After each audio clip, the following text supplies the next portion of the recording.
Welcome to Homeschooling for Spirituality.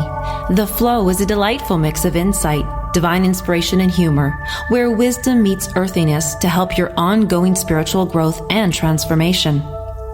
Follow the flow of enlightenment and explore everything spiritual through the deepest self-inquiry, as student Lisa Berry asks Master Spiritual Teacher G.P. Walsh the kinds of questions you would ask an elder, a wise man, or a sage, and receive direct, simple, comprehensive, and deeply human lessons and teachings.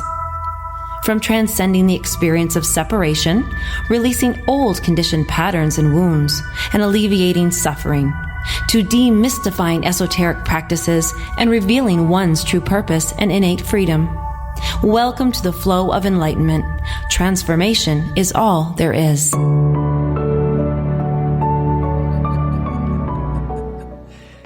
Everyone, welcome to the Flow of Enlightenment. We are here with G.P. Walsh and myself, Lisa Berry, and today we are doing something special. As you are listening, if you would love to see us and see what we're doing behind the scenes, we do welcome you to tune into the live stream. You want to pop over to Facebook and go to Enlightened World Network, and you can see us there. But today, I'm so excited, G.P. I say that every time I know. Now I'm really aware of it. But it's true every time. Every time. It's just, I guess, a permanent state for me. It is all about, this is a topic that touches my heart. It's about emotional eating. And why it touches my heart so much is I am a nutritionist. I'm a registered holistic nutritionist. And what I've come to realize over the 20 whatever years I've been doing this is until someone knows their relationship with food, any issue they have, any challenge that they have, they are unable to solve it. They can have all the willpower in, however, self-inquiry. And so I thought, how perfect to bring you on this subject. You corralled me into it. Yes. Now, my very first question I want to start off with this is, okay, emotional eating. So my program is Dating Your Diet, and it's falling in love with the right food. And a problem that people think is that they've fallen in love with a lot of foods, and they're all the wrong ones. They're the bad boys. They're the bad boys. And that's right. So bad boys are really, bad boys got there's a thing there. That's their thing. And we're attracted to them and we're drawn to them, but it doesn't always mean that they're good for us, so they're serving a purpose. So my question right away with emotional eating, can you help me define? How would you define emotional eating in that sense? When people say, I'm emotionally eating, what are they doing? Well, and by the way, on the just to help you out here, I pulled my headset volume on Lucy all the way down, and there's not as much echo. Oh, lovely. Okay. So it'll be easier. Yeah. This is the first time we've done this simulcast, folks, and we're really we had to do prayers and offer and sacrifices to get the gods to allow this technology to work. Yes. Waving the chicken, dancing, you know how it is. Well, everything comes down to the relationship we establish with it. And unfortunately, we live in a culture that's more interested in selling us stuff than making us healthy. And just because you can chew it and swallow it doesn't make it food. There's a lot of completely nutritionally empty stuff. And most of the stuff is all processed foods. I haven't eaten processed foods or meat or any of that stuff in 25 years. Wow. And it shows. I don't look like a lot of my peers, simply because you get rid of that stuff in your diet, and it's amazing the difference that it has. And the payoff, of course, is if you do that enough to actually get the additional energy and the sense of well-being that comes from eating healthy food, it then becomes self-fulfilling. Right? Yes. But in the beginning, it's not. We look to food like we look to every other distraction. When we don't know what we're missing, then we're going to look for it somewhere. We can't help it, right? when we're suffering, we have to look for this a solution to suffering. That's the whole point of it. Yes. Right? When I'm in pain, I seek the way to get out of pain. But with things like emotional eating or any kind of behavior that is repetitive and not progressive, not doing anything for you, it's a mask worn by a part of ourselves that we've disowned, that we don't have access to. Ooh. So that's good. It's emotional eating and all addictions, right? Whether that addiction be shopping or Facebook, or it be something harder like alcohol or food. They all result from the fact that there's a part of you that is out of reach to you. And so we've reached for a solution to what in fact is an existential or spiritual quest in something external to ourselves. And you get a momentary hit, for sure, right? You eat a thing, you get a sugar rush, you get various kinds of things happen in the body that are a moment of pleasure, but then they're always followed by the crash, which requires another moment of pleasure. And that's how the cycle gets into place. And the body actually gets to the point where it craves that hit. Yes. And at that point, the body now is confused as to about what is healthy food and what isn't. Yes. And you've trained it now to want something that isn't actually good for it, but it has created a desire for it as if it were. Mm-hmm. Yes. GP, you've reminded me of something I always recognize. One of my very best friends, I love getting together with her, and we're having fun, and it feels good. It emotionally feels good, right? Lots of oxytocin going out there. And she is an emotional eater. So she's always eating, and she eats very, very bad things. And I, on the other hand, eat extremely healthy and not a lot. But when I go to visit her, I'm like, ooh, let's enjoy some food together. And she's almost the flip. She's like, oh, no, I don't need to eat because you're here. So she eats when she's unhappy, and I eat when I'm more happy. There's this weird fulfilling. I love that you said that word, self-fulfilling. Like we're looking to be filled up, but we actually have it. But I love that you said it's something that it's out of reach, that we've blocked off, that we're not accessing.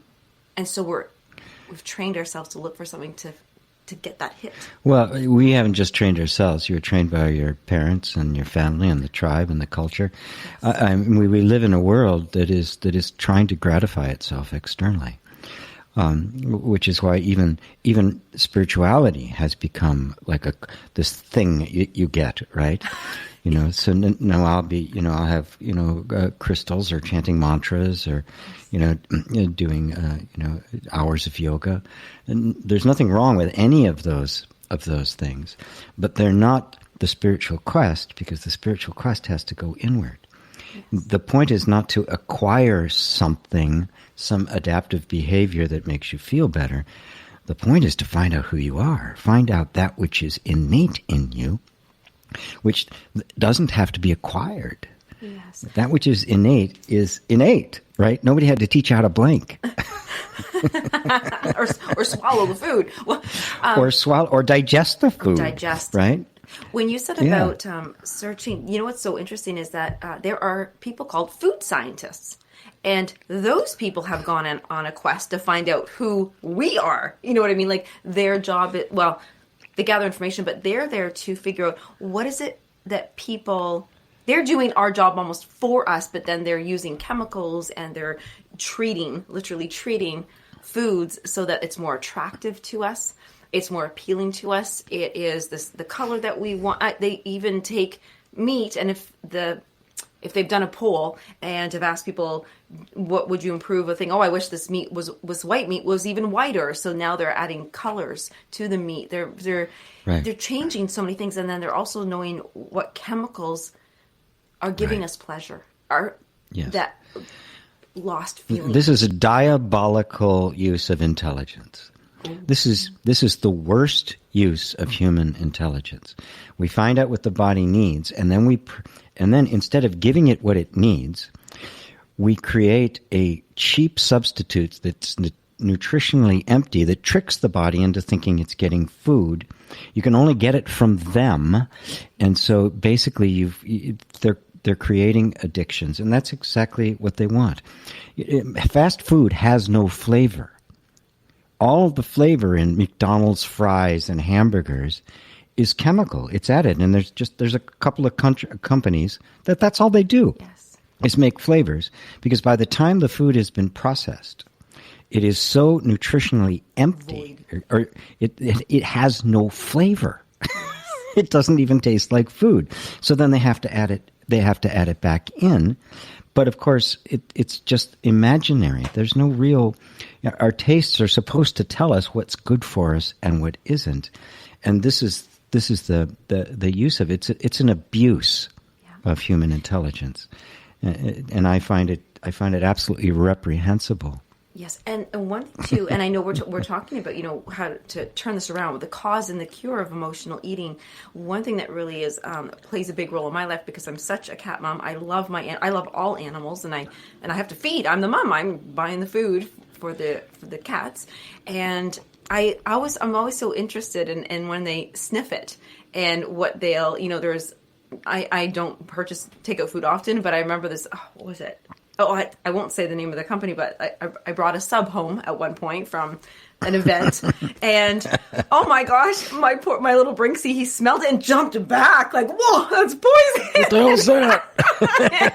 I loved his reaction, because I was like, I know, I didn't even want to eat it, but I love that you said, like, we're supposed to, our taste buds and our smells, our scent, we're supposed to recognize whether this is good or not, as opposed to letting our emotions drive us, that void in us, that looking for something. Or can we talk about chewing? Yes, before that, because we have commercials, not till 5 more minutes. But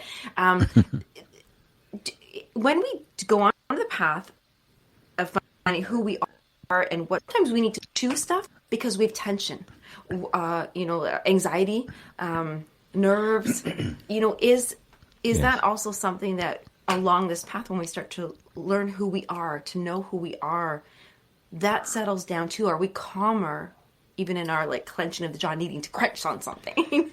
Well, yeah, of course. The whole self-inquiry, the spiritual path, the non-dual spiritual path, is often presented in such a way like it's this very esoteric thing, that it's out there somewhere. What it does is it brings balance to the entire system. Yes. When my sense of self has gotten closer and closer to who I really am, I see things as they really are. I recognize my body for what it is. I begin to become sensitive to what it really needs and what I thought it needed. And then trying to feed an emotional hunger, I don't use food to do that because it won't work, right? And I also become more sensitive to what is actually nutritional. You simply, the more we're in our heads and the more we're outward focused, the less we're aware of our own bodies. We're superimposing and projecting on our bodies things that aren't there, and manipulating it to bring about certain kinds of feelings, but they're only temporary. What we're seeking is the sense of well-being that can only be found through the inquiry into who am I really? Yes. And that means I have to let go of all the things I think I am. All of the various relationships and aspirations and all of that goes with it. It's really hard to convince people that I don't care how much you try, how much you have, how much you earn, how many successes, it will not fill up that hole. Yes. Nothing but you can fulfill the search for you. Yes. The search. I like that. The search for you. It's interesting because you made me think about the search for somebody, like, okay, missing person alert. We've got this, where's GP? Where's Lisa? Missing person alert thing. And I was thinking about identity. And so interesting. I remember when my mother, who we always had a cup of tea together. It was just a total thing for everything. I mean, I'll put the kettle on. Let's have a cup of tea. It was so exciting to say it. In the kitchen. Yes. And so I remember when she's passed now, but she was told that she couldn't have tea. And I just thought, oh my God, I would die. I would And who is she? What am I going to do when I visit? We're not going to have a cup of tea. And it was, this identity was so tight. I felt like I just lost a best friend, because it's also an act. It's ceremonious, like to do this thing together. And as we go along that path of self-inquiry, we actually can also detach from what we believe our actions must be to be who we are, to have the relationships. Yeah, and also you gain the inner power and authority to allow yourself to transition from certain behaviors to others, because our nervous system gets used to doing certain behaviors, right? Now, if I'm identified with that, trying to change a behavior becomes almost impossible, because it's like I can't give that up. Right? Yes. But if you know who you are, a deeper sense of yourself, and that these are just conditioned patterns, they're just habits you've gotten into, you can endure the discomfort of making a transition out of one behavior and into another, because it won't have the same kind of staying power. Anytime we try to make a change in our behavior, there's going to be an inner resistance, because it's just got habituated, right? Yes. If I'm really attached to that, I won't want to make the change, right? Even if it's for the better. Yes. Even if I know it's for the better, right? But if I understand that it is just a habit I've gotten into, and just a little bit of patience and a little bit of reinforcement, and I'll get out of that, the body will very naturally begin to create new habits. It'll reorganize itself around this new version of yourself, right? When you realize that those habits in the nervous system are not you. Yes. Oh, I love that one. And on that note, we will go to commercial break, and I will invite people to call into the show and ask your question. If you're trying to do something with food, like what we just said, maybe you're trying to give something up, how to turn it around. So we'll go to commercial break. When we come back, we're going to stay with you guys here on live stream, but for all the wonderful listeners at OMTimes Radio, we will be back, and we'll offer the phone number then, and you guys can give a call in.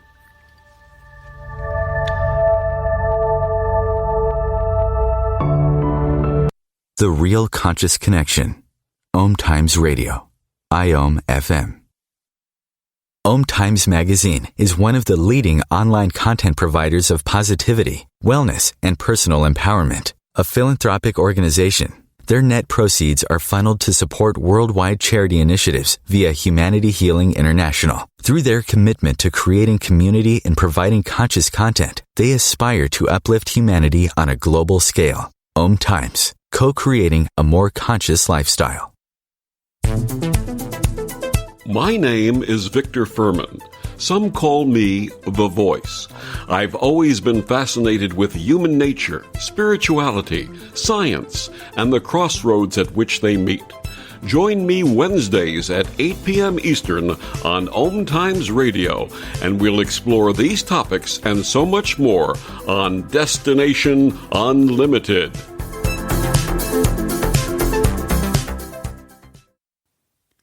Touch, move, and inspire.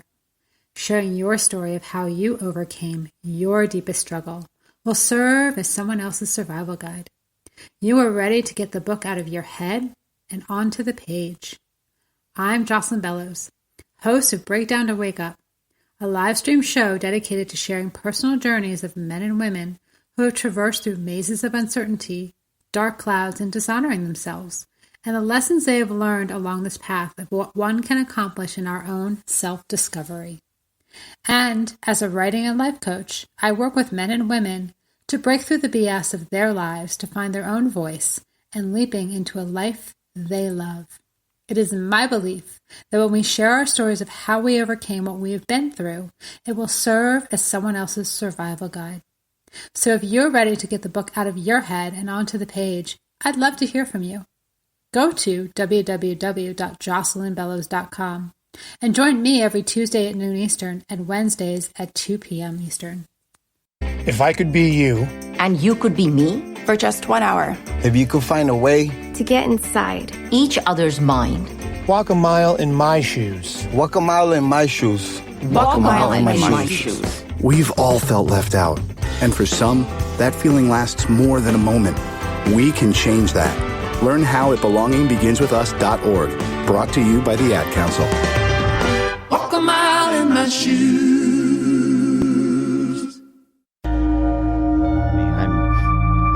There it goes. Okay, welcome back. Thanks, you guys, for tuning in to We the did it. Flow of Enlightenment. We did it. I am going to give the number for all of those of you who would like to call in and be on air with us live. You'll have to figure out how we want to make sure we know that you're there. And the number, because I just had to write it out in my head while I was saying that, the number to call into the OMTimes radio station is 202-570-7057.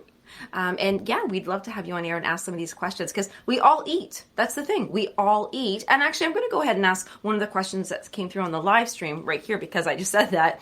We do all eat, and it seems to be that we need to eat, but GP, do we need to eat? Like, do we actually need? The question here is from Robert, and I wanted to this exact one. Could our physical body go without any need for food? And if not, then how could we only choose the basic nutrients that the body needs?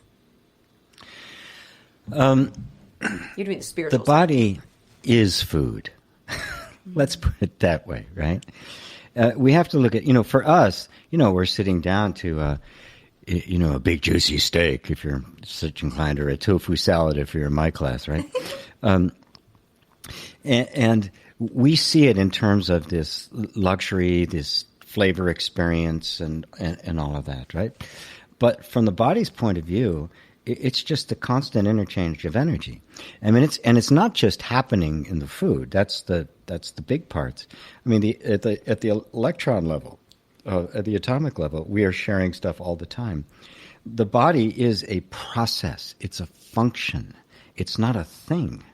It's a flow. Yes. Right? I like that. So that flow is a constant transformation of energy. And so the food is simply being transformed. And if you look the entire planet, everything does it. Everything eats in one form or another, and poops. Yeah. I mean, that's part of it. Can I say it's kind of goes with the territory, right? So everything, that's what life is. It is a constant transformation of energy. And so if we see the food like that, you could, if you wanted to, remove all of the pleasurable experience of it and just eat the basic nutrition. I mean, that's what they do on space flights, right? Yes. If somebody's out there in space, they're not sitting down to to the cheese platter, right? Oh, I'm never going to space. What they have is only what they need for the body to be maintained. So you can do that. Yes, you could break it down to just whatever the most basic things are. If you're getting the high quality stuff, like for instance, I make myself a green smoothie, which is like kale and collard and spinach and celery and cucumber, and I'll throw in some cilantro and lemon and broccoli, anything.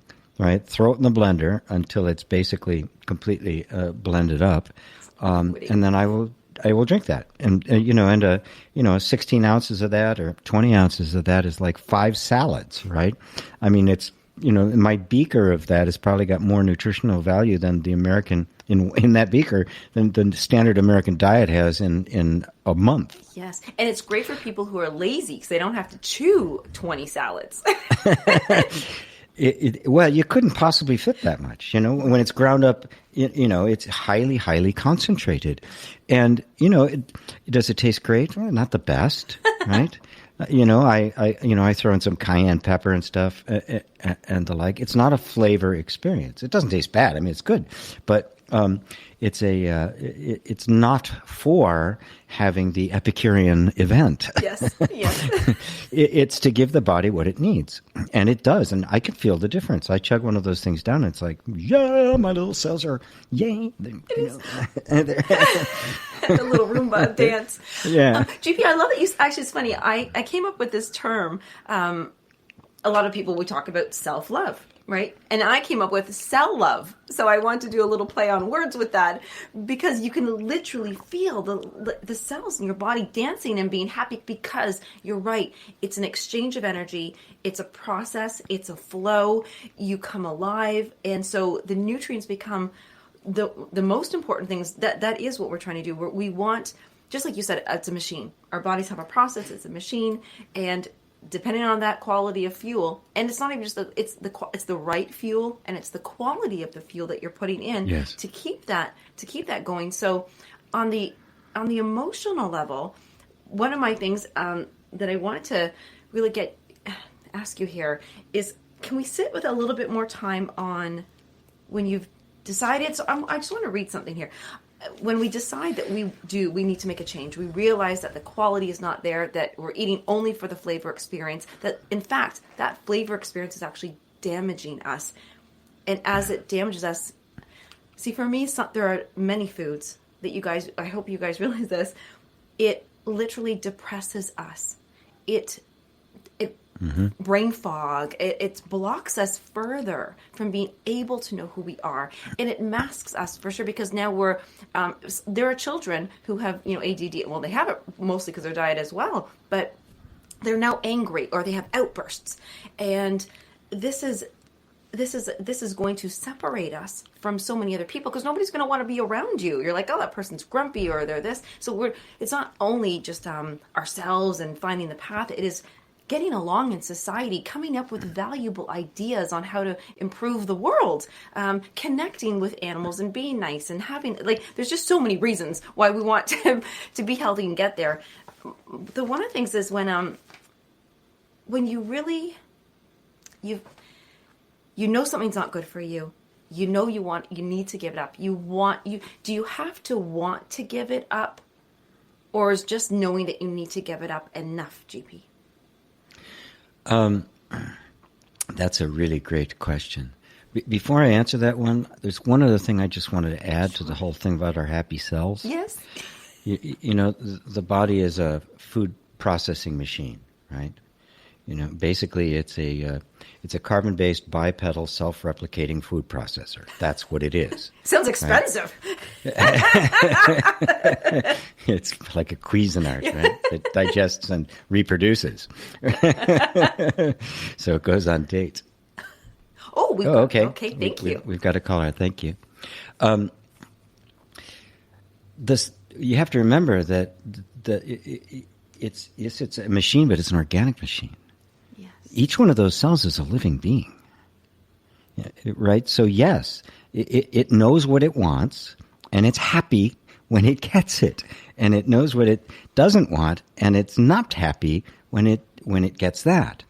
So this body's a walking zoo, right? You're talking about 100 trillion living beings, each having their own lifespan, their own needs, their own nutritional requirements, and the like. And this is simply the vehicle for us as consciousness to experience anything at all. Mm. So now you can train those cells to desire things, to get a hit, a particular chemical hit, even though it's not good for them. The body craves heroin. If you start giving it heroin, it will crave heroin, right, even though it's killing it. Yeah. Right? So it can be tricked into desiring things that are completely inappropriate for it. The best way to people know on this level that I need to change, right? But now you've got the body, so I'm going want to go this way, and the body's going this way. This way. Yeah, and it will always win. Right? It's much more powerful than this little cognitive. We think we're in charge up here. It's totally silly. Right? What it takes is understanding, and that's a different thing. I've got to do this. Well, why? How? What are the consequences? What's going to happen? Why am I in this position? Right? If you really understand the whole momentum of what the body is doing and why it's in that pattern, you won't be surprised about the resistance you're going to get. Yes. You won't be surprised about the brain fog, about the confusion, about the motivation to change suddenly disappearing on you. Because it will, right? If you understand, you recognize, yes, this is part of the deal. This is the natural resistance to change that is inherent in our entire nervous system. It's been trained to be this way. And of course, and you get trained to be that way. It'll, like a dog can be mistrained, right? And it'll just keep doing that until you retrain it.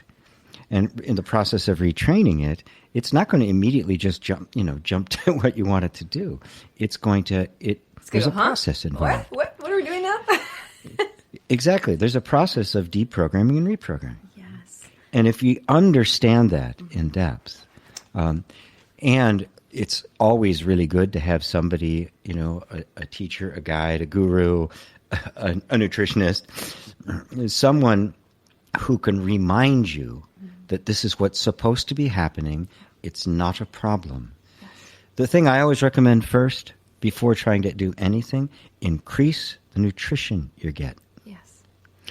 Before you try to change a behavior or try to get rid of a bad habit, getting rid of bad habits is really difficult if we're not replacing it with something. Put a mattress to land on if you're going to jump off a building, right? Don't try to change anything until you've increased your nutrition. Start doing one of those smoothies that I've done. You'll feel the difference, and if you consistently raise that level, suddenly your body's getting the nutriments it needs. It's less of a struggle to get rid of the stuff that's is masquerading as nutrition. All right, you know what we're going to do, GP? We are going to create a signature self-inquiry smoothie. And we are going to put the recipe out. All right. And I'm so excited to say, I believe we have a caller, and I was Alexandra. I think Alessandra. Alexandra. Yes. Okay. Well, Alexandra, we would love to hear your question. You are on air with GP Walsh and myself, Lisa Berry, on the Flow of Enlightenment, and we're talking about emotional eating. So, question. And hello. Good morning to you both. Hold on a second, Alessandra. You may have to turn up your mic on Lucy to be able to hear her. Okay. Not your mic. I'm sorry, your headphones. Yes. Gotcha. Which means you and I will echo a bit, but that's okay. Go ahead, Alessandra. Good to hear from you. Yeah. Good morning to you both. Very fascinating stuff. My question, I guess, to be specific, how would you connect? I've noticed all these things that you're talking about, by the way, and I have done the self-inquiry, like, why am I doing what I'm doing? And after doing meditation and self-inquiry and being with my emotions, lately I've noticed a very low-grade depression. And so I follow it and just sat with it and ended up in a place where I have a lot of guilt from past behavior. And so I follow that as well. And yesterday I listened to your show about the goddess, and you spoke about greed. And my question specifically is there a connection with greed and guilt? And then that connected to the emotional eating. Yes. Wow. What a great question. That is a wow question. I'm going to repeat it because I don't think the people on the Enlightened World Network can hear what's coming from OMTimes. Okay. We still have some more technical things to try to work out to make this stuff work. The question was that she had actually understood, Alessandra had understood the process of self-inquiry, had come to that, and then was experiencing what was arising was guilt. And she also mentioned the word greed, and because she had heard me, I heard Lisa and I discussing it on the previous show, which was about the goddess, and it's important to note what greed is in this context, and I'll address why both of those are there. And she was saying a low-grade depression was arising, right? Leading towards emotional eating. Yes, leading. Yeah, of course, of course. Anything that can bring about some kind of at least temporary shift in the body that makes me feel better. We're going to gravitate towards that. I mean, it makes sense. What we want to do is just find that which will have a lasting effect and not just be temporary and have to be repeated over and over again. So when I use the word greed, I use it the way the Buddha used it. He was not referring necessarily to that, unbridled avarice of the hedge fund manager, or the CEO that doesn't want to give anybody a minimum wage because that means they won't be able to, because that means they'll only be making $10 million an hour, right? That kind of greed is the extreme of it. When Buddha used the term, he was simply referring to any time we look to something outside of ourselves for fulfillment, that is greed in its most subtle form. So whenever I look to anywhere but within for some kind of satisfaction or some kind of relief or some kind of self-definition, that's greed. And the reason it's one of the 7 deadly sins in Christianity and one of the 3 poisons in Buddhism is because it's a desire that can never be fulfilled. It's hellish, right? And so that sense of craving for something, and it can be very, very subtle or it can be very, very aggressive, is the sign you're reaching for something that will never, ever, ever satisfy you. Now, the depression is normal. That is, that sense of being down, because when you start denying the body what it's used to getting, it's going to go through all sorts of emotional ups and downs about it. The transition to a healthier way isn't necessarily instantaneous. Well, it's never instantaneous. Don't even expect it to be. That only happens in Hollywood when they do the little, the collage in the movie, right? Compress 800 years of training down to 38 seconds. And so all sorts of emotional things can come to the surface. The real underlying causes, the real underlying energy that the emotional eating has been placating, like guilt. We don't want to feel guilt. And so we do something that gives us a temporary feeling or a temporary high, and then for a moment, it's been suppressed. You're not feeling it anymore. But then it comes back. And eventually you get so used to doing that the guilt is thoroughly suppressed. Right? But you're going to have to come to it, because that's what really is underlying the whole process. You have to come to terms with that guilt. And the problem with emotional eating and all habitual habit patterns like that is they bring the attention away from the real issue. So people think my problem is I'm emotionally eating. No, your problem is guilt, not emotional eating. That was a temporary solution that was found to the problem. That was never the actual solution. But because you didn't have one, you just couldn't sit in this place of just being miserable. You had to do something to shift the atmosphere, and that's where it comes from. So when these feelings start coming up, guilt, shame, anger, rage, all these things that come up, they're simply feelings you were not allowed to feel. And don't worry if you're not going to go, blowing some building up. I mean, when you start feeling that anger and you just let yourself feel it, you're going to actually get access to parts of you that you didn't realize were there, that are beyond, way beyond anger, way beyond guilt. As a matter of fact, that's who you're really looking for. They're on the other side of that wall. So I hope that covers it for you, Alessandra. Yes, it does. And one of the, to touch on and that's exactly what I've been doing. I've just put my heels down and I say, fine, then I'll stay home. just feel the depression. I went to bed, and I heard the voices, well, you open a studio, and you have to show up, and you have to go over there and work. And I just said, well, I don't care, but this is how I'm feeling, wow. And I spend the whole day in bed, and I say, I don't care. I don't care about anything, so I'm just going to feel a depression.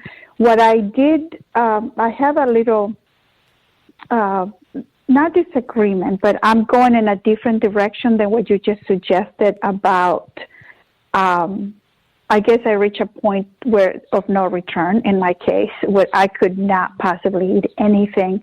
I had heartburn. I totally, basically had totaled my body to that level. I had a horrible rash on my leg that won't go away. Just really uncomfortable. And I wanted to start fasting, and I was not able to for like a month. I wanted to do it, and I couldn't do it. I went and ate junk food or whatever relief I needed. So I went into prayer, and I just asked for help to be able to make this transition into.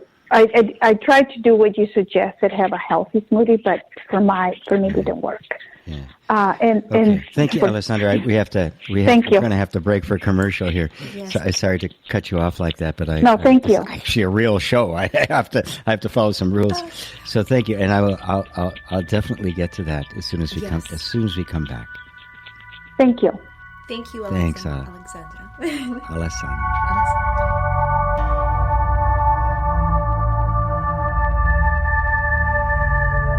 Conscious media for conscious minds. OMTimes. Ascending Hearts is no ordinary dating site, but a spiritual dating site with a purpose, to link you with your soulmate. We engineer the serendipity so you can trust that you will attune with someone that has the same matching vibration as you. Ascending Hearts, the conscious dating site for the spiritually aware. Try Ascending Hearts for free. AscendingHearts.com. Hello, I'm Sandy Sedgbeer, host of OMTimes magazine's flagship radio show, What is Going On? My passion is sifting through information, research, and innovations from new thought teachers, speakers, and researchers pushing back the boundaries of what we know about life, energy, metaphysics, and the universe. I love shifting perceptions about who we are, why we're here, and how quickly impossible becomes normal when we open our minds, expand our awareness, and accept that the only limits that exist are those we place upon ourselves. So if you're the kind of forward-thinking, eager investigator of what lies beyond the current reality that most perceive, why not make a date to come play with me in the field of possibilities at 4 p.m. Pacific Time, 7 p.m. Eastern Time every Thursday, and together we can discover what's really going on. Coping-19, brought to you by CDC and the Ad Council. If you're feeling increasingly lonely right now, you're not alone. It's totally normal. Even though we may not be able to get together in person, connecting virtually with friends and family still gives you a chance to interact with people and may help raise your spirits. Join a virtual book club, set up group text chats, or online video coffee breaks with coworkers.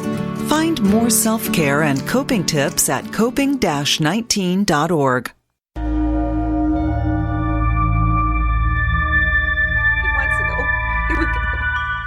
Here we go. All right, thank you. I'm so glad that we're back here. We were just chatting away on commercial break there. We are so happy to have those questions come in. That was a wow question, and now we have a part 2 to the question. And GP, it feels like it's going in the direction of when we almost need to stop everything and eliminate food, even health, just fasting, eliminate just and go into prayer or self-realization or self-inquiry. That road that can we go that road as well? Is that healthy? Well, of course. The body is incredibly brilliant. It is integrated completely into the environment in which you are. That's its whole job, is adapting to the environment, to being one with what's around it. That's all it does is adapt. And the whole the whole point of inquiry, it creates an inner environment that is free of conflict, free of self-hatred, free of all of those kinds of characteristics that the body responds to. And it naturally does, the response to the environment in terms of the food that it's given and the quality of the air, but also on a more energetic level too. The people that are around you, the quality of thinking, the quality of your sense of self. And there are times when, and they're very great times, when you reach a point where, I've run out of moves. And when you really don't know what to do, that's genuine prayer, because it has surrender in it. Oftentimes we're praying and we're trying to make a deal. Right? Come on, just fix me. Get like through this. Come on, just promise. Fix this, and then I'll be really good. Right? Right? As if you've got anything to offer. God kind of holds all the chips, right? It's like, I'm sorry, exactly what do I need? I mean, what do I get out of this? This is a one-sided deal. It's a totally one-sided deal. But there is a point at which something inside of us just really does surrender. What's surrendered is our ego. Our surrendered is this sense of, I'm going to do it. And when we surrender our ego, that sense of I'm making all this stuff happen, you're coming into right relationship with the body, because you don't make it do what it's doing. 99% of the functions of the body are completely outside of your control. All the functions of the body are outside of your control, period. The only thing we can exercise a little bit of control over is breathing. Yeah, and we Nothing can mess else. things up. That's the biggest thing, is all the issues that people come to me for is because they've messed things up. They've interfered. Right. The ego has taken over so strongly, Yes. and culture, as you said. And I love that you said about the air that we breathe as well, because even we influence it. And I'm not picking on anybody, but we have these scented candles with garbage in them, and worse than garbage, we have harmful things, lead and air. Laundry detergents, cleaners and stuff like this really affects our. I'm just so specific about this because my little. I think I love the cats more than me. I make sure, because anything you put in the air, it drops on the floor, and then they're walking on it and licking their paws. But it's usually, you're right. If we could just do the self-inquiry, so that what is it we're doing when we? Yeah, this is a big question. When we begin self-inquiry. We're not asking about food, are we? We're asking about who we are. Yeah, well, self-inquiry, all of the things we're talking about as remedies for this kind of emotional, these emotional attachments and the toxic environment and that sort of stuff, all arise from a deep misunderstanding of ourselves. Right? The reality is, the body is the world, is the universe. It's one big functioning thing. And you are consciousness. You are not the body. You've had lots of bodies. They've come and go. Even in this lifetime, you don't have to go to past lives, right? I'm working on body 10, number 10. I mean, all the cells just completely turn over. Every I don't know. Some is, the inside of your stomach creates a new lining every 24 hours. Yeah. Your pancreas is recreated every 3 days. I think the oldest cells in the body last 15 years. Right? Yeah. So you're constantly being replenished. You're not in the same body you were in. Yes. Right? GP, you being the so computer who are you? fella that you are, I heard it once explained, like our computer, it's running programs constantly, and even though we can't see, it's actually refreshing and following a program to make sure that it's there again, like it's recreated. And I used to think, so if we have like a birthmark, and we're told that we have a birthmark, and we keep looking at the birthmark on our bodies and our cells, we're telling ourselves to remake that birthmark, to create it again and again because of that belief in it. Yeah, that's actually the case. It is. That's true. Yeah. Everything is being created in real time, just like the screen on the computer. Yes.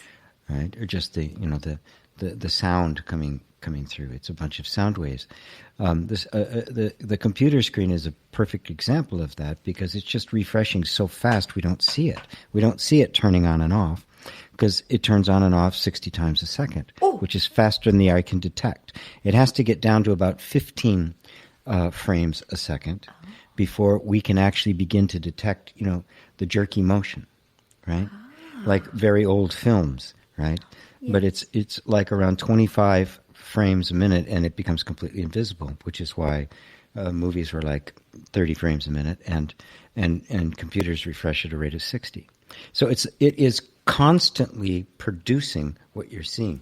Even if you look, we're moving, but look around on the screen. Those of you who can, I know some of you are on the radio and you can't, but anything on the computer screen, it's just sitting there that looks like it's not moving, like it's a static picture. It's not.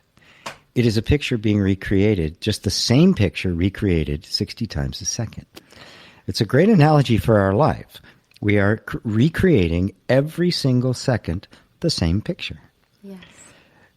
And there's a habit energy behind that. So that when we decide we want to create a different picture for whatever reason, it's kind of grinding along. You have to take out the program that's creating that picture, because there's something underneath that's generating it. And emotional eating is simply one of those programs. I mean, that really is all there is to it. I know when you're in the middle of it, any kind of habit that you're trying to change, it feels like it's earth-shattering. This is the most difficult thing in the entire world. But it's not. It is actually nothing but a mindless, empty program running. And if you understand that, you can be really, really patient with yourself and compassionate while the system adjusts itself to the new direction that you want to take it in. But that requires conviction, requires a little bit of resolution, and for most people, help from the outside. Yes, and GP, one of the things, I've shared this before on a show a while ago, I can't remember when, I was having a gallbladder attack, and all I wanted was to alleviate that suffering. And yes. I was just starting to learn about how you do tapping. So how you do energy techniques through tapping. And it was magical for me because you walked, not me, but me, you were walking, on the recording of the process that you did there. It allowed me to I wasn't trying to just take away the pain, I'll do it, I'll tap, just making it good. And you also, in that particular meditation, was something that I never have done before. I've always been trained to do a visualization of my body. Where does it hurt? Take it in, bring it in smaller, and shrink it. But you did completely the opposite. You actually said, forget your body, forget the symptoms, just allow flow. And it was a whole different experience. So I'm going to just do this anyways. If anybody would like to hear that meditation, I believe that's one of the ones we can gift away just on, there's one of those little intro ones. So please let us know whether if you're on the live stream here, please put it in the comments and we can say hi to everybody who's watching. We've got some people from all over the world, and anybody listening, please, should we do email or because are we email us, that email? So you can just put it into questions@gpwalsh.com. Oh, yes. Questions with an S at gpwalsh.com.